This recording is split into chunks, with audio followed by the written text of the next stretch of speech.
Film dibuka dengan memperlihatkan seorang gadis yang sedang bersembunyi. Sepertinya telah terjadi sebuah penyerangan yang sama sekali tak pernah ia duga kedatangannya.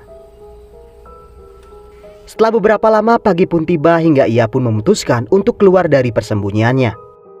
Gadis yang bernama Christine itu sepertinya tahu apa yang menyerangnya tadi malam. Ia kemudian mengambil salib dan pergi mencari Bobby, kakaknya dan juga ibunya. Akan tetapi langkahnya terhenti ketika seorang pria muncul dan melarangnya membuka pintu lemari. Rupanya dia adalah ayah tiri Christine yang bernama Richard. Christine yang menyaksikan ibu dan kakaknya yang sudah tak bernyawa akibat perbuatan ayah tirinya, mengeluarkan salib dan mengarahkannya kepada Richard. Richard mengatakan kalau ia tak bisa menahan dirinya. Sebenarnya ia sangat menyayangi mereka semua seperti layaknya ia menyayangi Christine. Akan tetapi, kali ini ia tak dapat menahan dirinya lagi. Richard lalu mendekati Christine dan menyuruhnya untuk lari sejauh mungkin selagi masih ada kesempatan. Christine kemudian berlari menuju pintu keluar, namun Richard sudah berada di sana.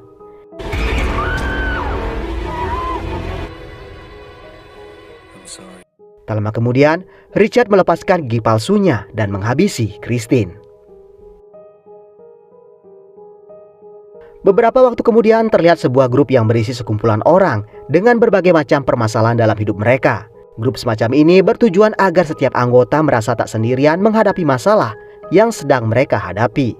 Selain ingin mencari kawan yang senasib untuk sekedar curhat-curhatan, mereka berharap ada orang yang selalu memberikan mereka support dikala orang di luar sana membenci dan bahkan menjauhi mereka. Terlihat kemudian seorang wanita yang menceritakan kisahnya sebagai pecandu obat. Wanita yang menyebut dirinya bernama Ellie menceritakan kalau obat-obatan telah menghancurkan rumah tangganya. Sang suami menceraikannya dan bahkan kedua anaknya tak mau ikut bersamanya. Namun setelah beberapa tahun berlalu, kedua anaknya kembali padanya lantaran ayah mereka kini telah menikah lagi. Karena itulah sekarang ia bertekad keras keluar dari jeratan obat yang telah menghancurkan rumah tangganya.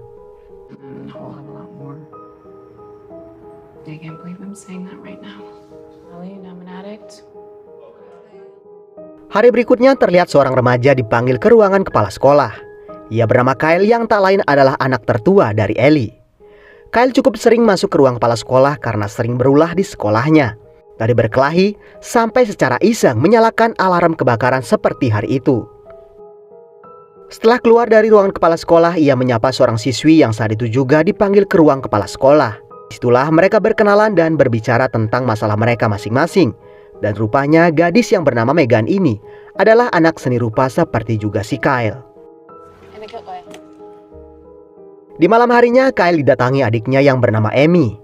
Dari perbincangan mereka malam itu, terlihat hari itu adalah hari pertama kepindahan mereka dari rumah si ayah. Dikarenakan ayah mereka kini telah membawa istri baru ke rumah.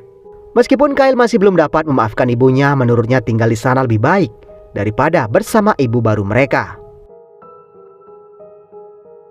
Di malam yang sama, Ellie mencari Kyle terkait laporan kepala sekolah yang ia terima. Ellie berusaha menasihati Kyle agar ia tak merusak hidup dan masa depannya hanya karena ia marah kepada ibunya. Ellie mengakui kehancuran rumah tangganya adalah murni kesalahannya dan ia akan bertanggung jawab untuk memperbaiki semuanya. Akan tetapi Kyle tetap bersikap acuh tak acuh menanggapi perkataan ibunya karena ia merasa itu bukan kali pertama ibunya menjanjikan hal yang serupa. Setelah itu Ellie kembali ke kamar dan karena merasa stres dengan kondisi tersebut, diam-diam ia mengambil simpanan pil dari bawah kasurnya. Namun setelah beberapa saat menenangkan diri, Ellie dapat melawan godaan pil surga tersebut. Beberapa saat kemudian ia mencari Amy dan mengatakan akan keluar sebentar. Amy sempat mencegahnya karena khawatir ibunya kenapa-napa di jalan karena hari sudah larut malam. Kyle said it's a bad neighborhood. Ternyata malam itu Ellie keluar untuk menghadiri pertemuan grup yang biasa ia datangi. Di sana terlihat seorang pendatang baru yang menyampaikan masalah yang rupanya memiliki masalah yang sama seperti Ellie. Pria itu menyebut dirinya bernama Christopher. Setelah dari pertemuan, Ellie mampir ke taman untuk menenangkan diri. Di sana ia melihat seorang pria duduk terpaku yang bernama Eddie. Dia adalah salah satu member di dalam grup tersebut. Melihat Eddie yang terkulai lemah seperti itu, Ellie pun menghampirinya. Saat ia menanyakan kondisi Eddie malah mengatakan grup tersebut tak banyak membantunya. Ia masih tak bisa melepaskan diri dari kebiasaan buruknya. Eddie kemudian menawarkan beberapa butir pil pada Ellie. Awalnya tentu saja Ellie menolak tawaran tersebut. Akan tetapi setelah berpikir cukup lama, Ellie pun menyerah dan mengambil beberapa butir darinya. Akhirnya malam itu pun Ellie terkulai lemas di ayunan dalam kondisi tak sadar. Tak lama kemudian Eddie mendengar suara-suara aneh. Saat ia mau beranjak, seseorang tiba-tiba membenturkan kepalanya ke tiang. Dan rupanya orang itu adalah Christopher. Ia lalu menghampiri Ellie dan memperhatikannya cukup lama. Setelah itu Christopher menggigit nadinya sendiri dan meneteskan darahnya ke mulut Ellie.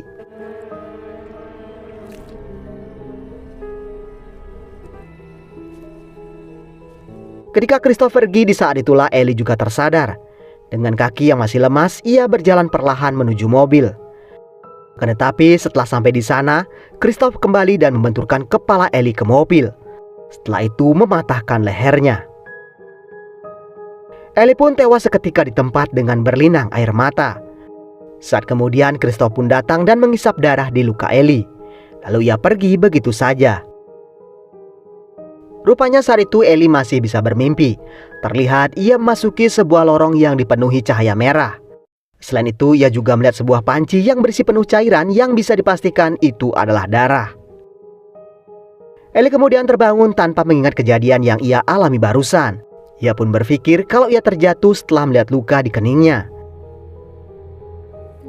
Setibanya di rumah, ia melihat lukanya di cermin yang sepertinya lumayan parah.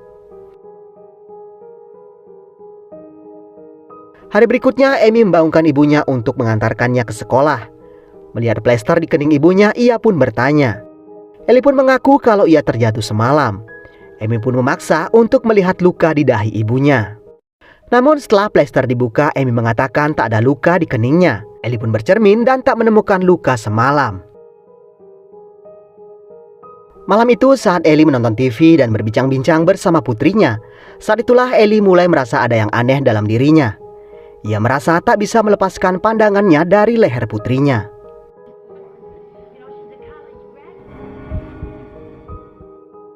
Merasa ada yang aneh, Ellie lalu keluar untuk menghadiri grup diskusi.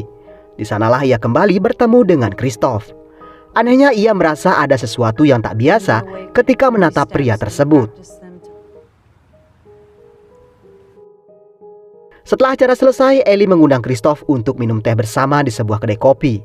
Di sanalah mereka mulai berbincang-bincang di mana Christopher menceritakan kalau menjadi pecandu membuatnya kehilangan teman, kerabat, dan saudara. Hingga ia sangat senang ketika mendapatkan grup curhat seperti itu.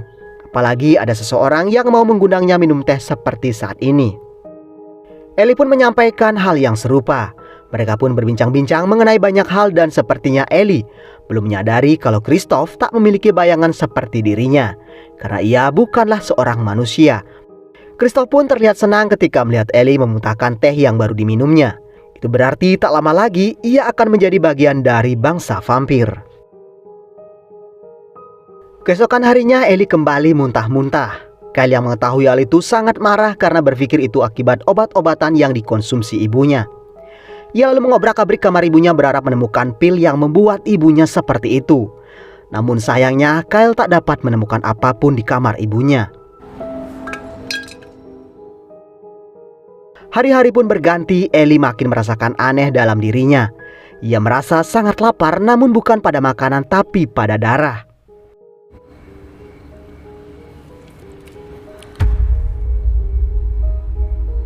Bukan hanya tertarik pada darah saja, Ellie yang sekarang tak dapat merasakan apa itu namanya rasa sakit.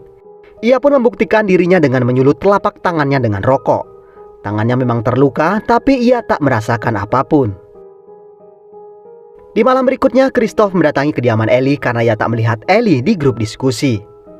Di sela-sela perbincangan mereka, Christopher mengatakan kalau ia tahu apa yang Ellie alami. Christopher pun mengaku kalau ia telah merubah Ellie menjadi sesuatu yang berbeda. Hal tersebut dipicu karena Christopher merasa kasihan melihat Ellie yang hidup dalam tekanan, tersakiti dan dijauhi keluarga dan kerabat. Ia menambahkan kini Ellie tak perlu mengkhawatirkan semua itu karena tak akan ada yang dapat menyakitinya sekarang. Tentu saja Ellie kaget mendengarnya. Pantas belakangan ini dirinya merasa sangat berbeda dari sebelumnya. Awalnya Ellie tak bisa menerima keadaan dirinya yang sekarang Namun Christoph mengatakan kalau dengan cara ini hidupnya akan jauh lebih mudah. Ellie lalu meminta Christoph pergi. Christoph pun mengatakan kalau semua yang telah terjadi padanya tak bisa dibatalkan karena semua sudah sangat terlambat. It's too late.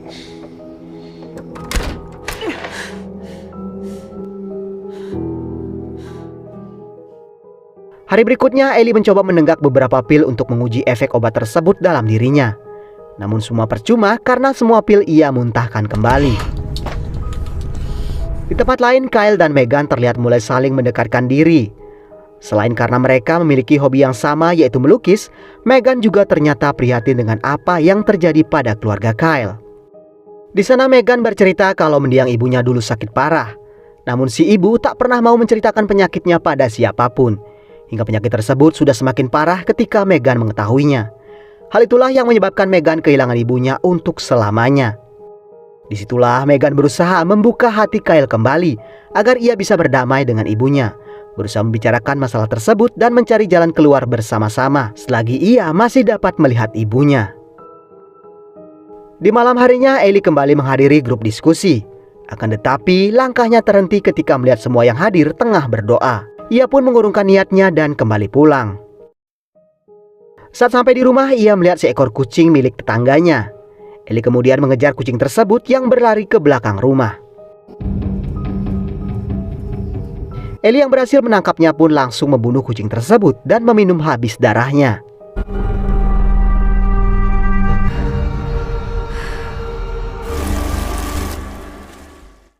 Tak lama kemudian Kyle juga sampai di rumah.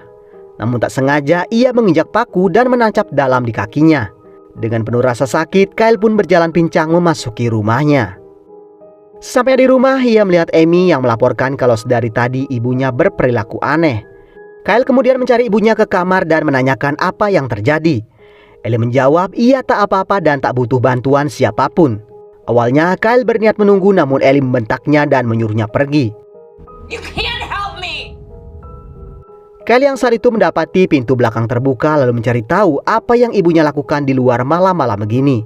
Di sanalah ia pun kaget mendapati bangkai si kucing dengan kondisi mengenaskan. Awalnya ia tak percaya itu adalah ulah ibunya.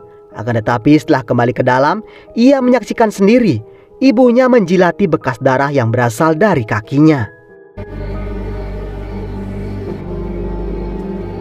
Kyle kemudian masuk tanpa mengatakan apapun. Ia mencari Amy dan mengajaknya kabur ke rumah ayahnya. Ellie pun hanya bisa diam dan bahkan tak berusaha mencegah mereka pergi. Tak lama kemudian tetangga Ellie yang bernama Jen datang. Rupanya ia mencari kucingnya yang belum pulang sedari tadi. Ellie pun mengatakan tak tahu, tapi Jen memaksa masuk untuk mengecek basement rumah Ellie. Ellie yang merasa kesal lalu menyusul Jen ke basement. Setelah di bawah sana tanpa banyak bicara, ia mematikan lampu lalu menghabisi Jen saat itu juga.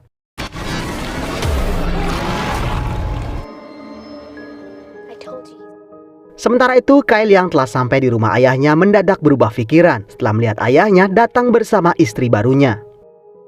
Kyle yang masih ingat perkataan Megan memutuskan kembali untuk melihat apa yang sebetulnya terjadi pada ibunya. Setibanya di rumah, Kyle mendengar sesuatu di basement. Ia lalu turun sambil memanggil-manggil ibunya. Tetapi Ellie berteriak agar Kyle kembali ke atas.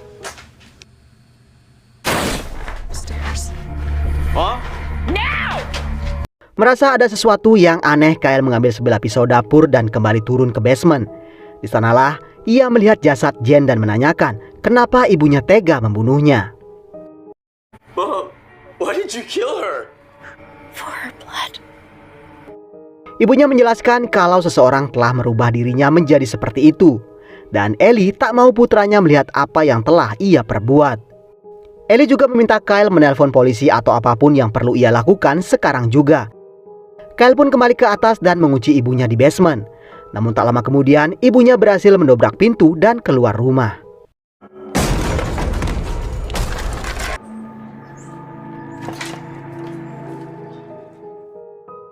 Saat malam Ellie pun kembali. Ia pun cukup kaget melihat Kyle tak menghubungi polisi.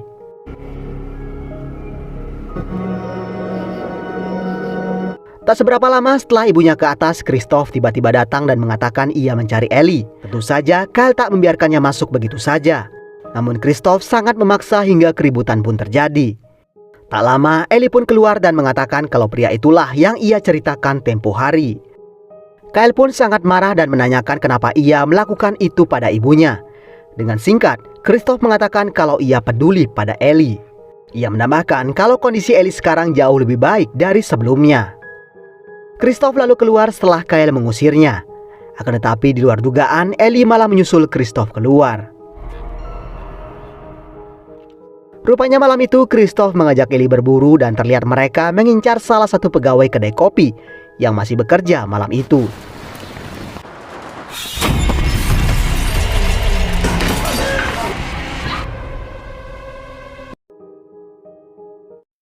Keesokan harinya Kyle mengendap-endap ke kamar ibunya, akan tetapi Christoph tiba-tiba keluar.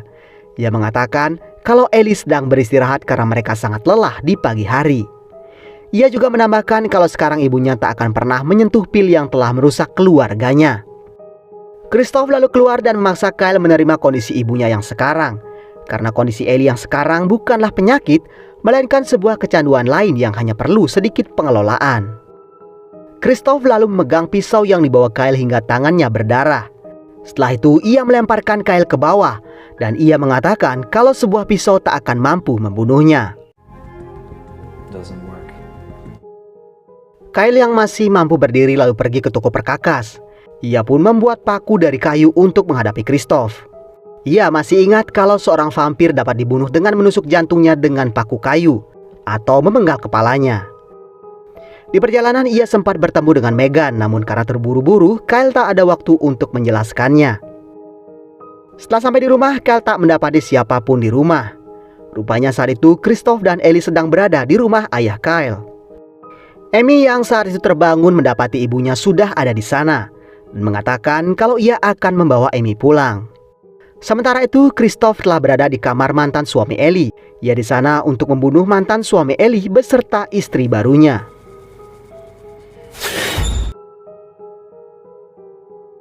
Setelah penyebutan Amy selesai, mereka pun kembali ke rumah. Christoph sempat mengambil tas Kyle karena mencium bau bawang putih. Kyle segera membawa Amy ke kamarnya dan berjaga-jaga di luar kamarnya. Amy mencoba menghubungi ayahnya, namun tidak ada jawaban sama sekali. Amy pun tak mengetahui kalau sebenarnya ayahnya sudah dibunuh oleh Christoph.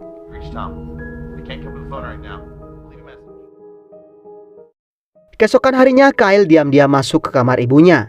Ia menghampiri Christoph dan berniat menusuknya dengan paku kayu yang ia genggam. Namun rupanya rencananya gagal karena Christoph terbangun.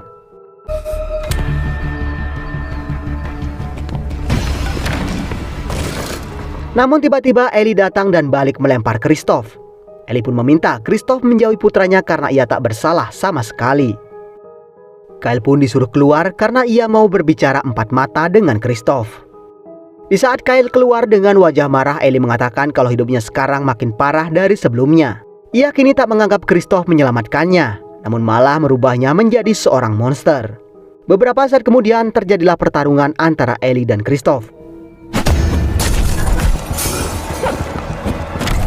Kyle dan Amy tak bisa berbuat apa-apa selain mendengar kegaduhan tersebut. Tak lama kemudian pintu pun terbuka dan mereka melihat Christoph hampir-hampir tak bisa bergerak akibat serangan ibunya. Kyle pun menggunakan kesempatan baik itu untuk menusuk jantung Christoph dengan paku kayu yang ia bawa.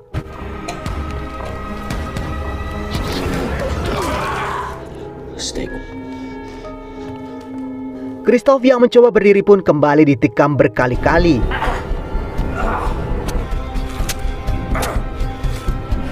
Kyle lalu pergi mengambil kapak dan memenggal kepala Christoph. Ellie pun hanya bisa menatap Kyle yang membawa jasad Christoph ke basement dan membakarnya di sana.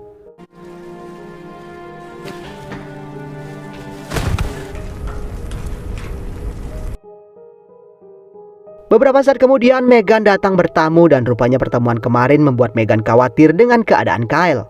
Ia pun sangat terkejut melihat pakaian dan tubuh Ellie penuh noda darah. Apalagi setelah melihat Kyle muncul dengan kondisi yang tak jauh berbeda. Saat ia menanyakan apa yang terjadi, Ellie menangkapnya. Ellie sepertinya ingin mencicipi darah Megan, akan tetapi Kyle memohon agar ibunya tak menyakiti Megan. Ellie kemudian mendorong Megan hingga tak sengaja paku kayu di tangan Kyle menembus perutnya. Saat itu juga Megan terjatuh ke lantai. Ellie lalu mengatakan kalau ia dapat menolong Megan, namun ia akan ikut menjadi seorang vampir. Kyle pun hanya terdiam dan menatap Megan yang kemudian meninggal di depan matanya. No one should be like Tak lama kemudian Amy datang dan mengatakan kalau ia telah menelpon polisi. Ellie yang tak sengaja melihat cermin pun kaget melihat bayangannya sendiri perlahan-lahan mulai memudar dan bahkan benar-benar menghilang. Tak lama ia pun melihat Kyle yang sudah membawa Amy untuk pergi dari rumah. Ia pun sangat memohon agar mereka tak pergi karena ia sudah tak punya siapa-siapa lagi. Melihat ibunya yang begitu bersedih, Kyle pun bersedia untuk tetap tinggal. Mereka segera pergi ke basement, namun Kyle yang sangat mengkhawatirkan keselamatan Amy memaksanya tetap kabur lewat celah teralis. Tentu saja Amy tak mau meninggalkan kakaknya di sana, namun Kyle tetap menyuruhnya pergi menyelamatkan diri. Sementara itu, dua petugas polisi telah masuk ke dalam rumah. Mereka pun menyisir setiap sudut karena melihat noda darah di mana-mana. Saat itulah Ellie muncul lalu menghabisi kedua petugas tersebut. Beberapa saat kemudian Kyle kembali ke atas dan melihat ibunya sudah duduk terkulai lemas. Ia pun menyadari kalau ibunya telah menghabisi para petugas. Menyadari ibunya bukan yang dulu lagi, terbesit pikiran Kyle untuk membunuh ibunya. Namun melihatnya begitu tersiksa dengan kondisinya saat ini, Kyle pun mengurungkan niatnya. Kyle lalu mengatakan kalau Amy sudah pergi. Ellie pun sempat terdiam lalu menyuruh Kyle untuk menyusulnya. Akan tetapi Kyle membuang kayunya sambil mengatakan walau apapun yang terjadi ia akan tetap tinggal di sana. Ellie pun tersentuh mendengar perkataan Kyle. Ia memeluk Kyle sambil mengatakan kalau ia sangat menyayangi mereka berdua. Namun rupanya Ellie tak mampu menguasai diri. Tiba-tiba saja taringnya tumbuh dan siap menggigit leher Kyle.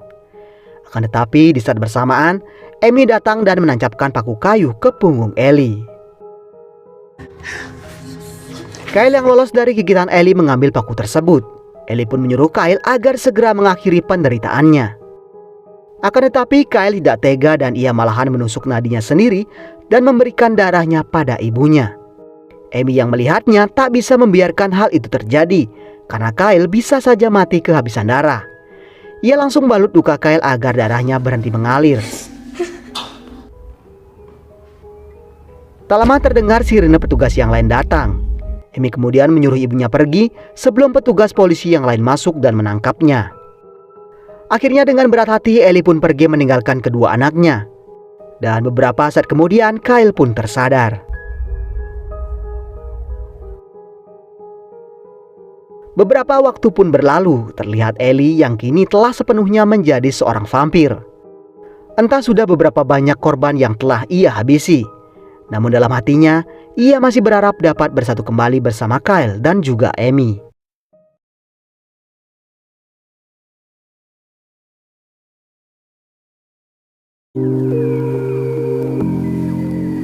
Jadi pesan dalam film ini, walau apapun yang terjadi, seorang ibu tetaplah seorang ibu. Meskipun seorang ibu berubah menjadi apapun, ia tetaplah orang yang dulu sangat menyayangi kita. Dan orang yang selalu kita tunggu-tunggu kedatangannya untuk setiap kejutan kecil yang ia berikan. Seperti halnya Ellie menjadi seorang pecandu dan bahkan menjadi seorang vampir, bukanlah sesuatu yang Ellie sengaja inginkan. Ia hanya orang yang kurang beruntung karena dijebak seseorang hingga berakibat seperti itu. Akan tetapi sayangnya tidak diceritakan bagaimana kisah Ellie bisa menjadi pemakai dan bagaimana pula cerita Christoph bisa menjadi seorang vampir, yang mungkin ia bukanlah satu-satunya vampir di kota tersebut. Oke teman-teman, demikian alur cerita film kali ini. Mohon maaf jika masih banyak kekurangan dalam penyampaian alur ceritanya. Akhir kata, semoga teman-teman sehat selalu. Jangan lupa subscribe dan sampai ketemu di video berikutnya.